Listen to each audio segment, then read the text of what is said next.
Chambord is the granddaddy of the Loire chateaux. Far bigger than your average Loire castle, it has 440 rooms and a fireplace for every day of the year. It's surrounded by Europe's largest enclosed forest. It's a game preserve defined by a 20-mile-long wall and still home to wild deer and boar. Exploring the vast domain by rental bike, you can imagine royal hunting parties chasing their prey. Chambord began as a simple hunting lodge for bored nobles and eventually became a monument to the royal sport and duty of hunting. Of course, when it comes to hunting, good horsemanship is an important life skill.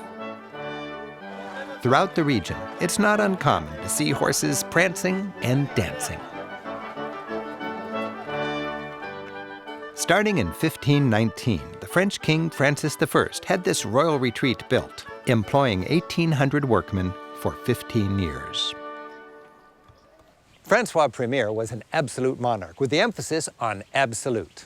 In 32 years of rule, he never once called the Estates General. That's the rudimentary parliament of old regime France into session. This immense hunting palace was another way to show off his power. The architectural plan of the chateau was modeled after an Italian church. It feels designed as a place to worship royalty. This castle, built while the Pope was erecting a new St. Peter's Basilica in Rome, was like a secular rival to the Vatican. Like a cross crowns a great church, the tip-top of the tallest tower here is capped with the fleur-de-lis, symbol of the French monarchy.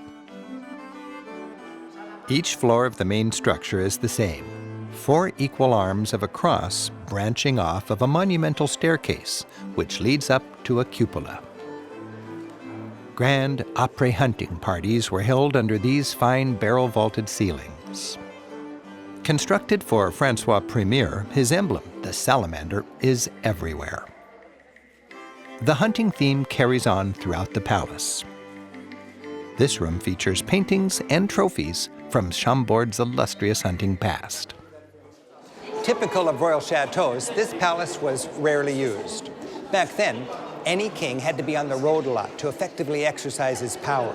That's why he'd have lots of royal palaces, and they sat empty most of the time. Back in the 1600s, Louis XIV spent a fortune renovating this place, and he visited only 6 times.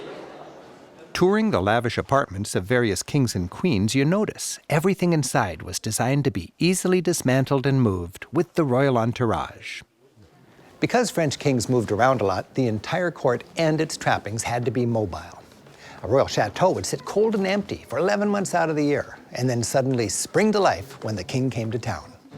Imagine the royal roadies setting up a kingly room like this, busily hanging tapestries, assembling beds, unfolding chairs, wrestling big trunks with handles just before the arrival of the royal entourage. The French word for furniture, mobilier, literally means mobile. The fancy spiral staircase continues to the rooftop terrace, decorated by a pincushion of spires and chimneys.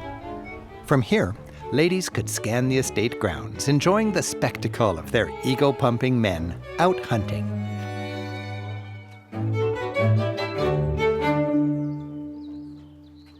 On hunt day, a line of beaters would fan out and work their way inward from the distant walls, flushing wild game to the center. That's where the king and his buddies waited for the kill.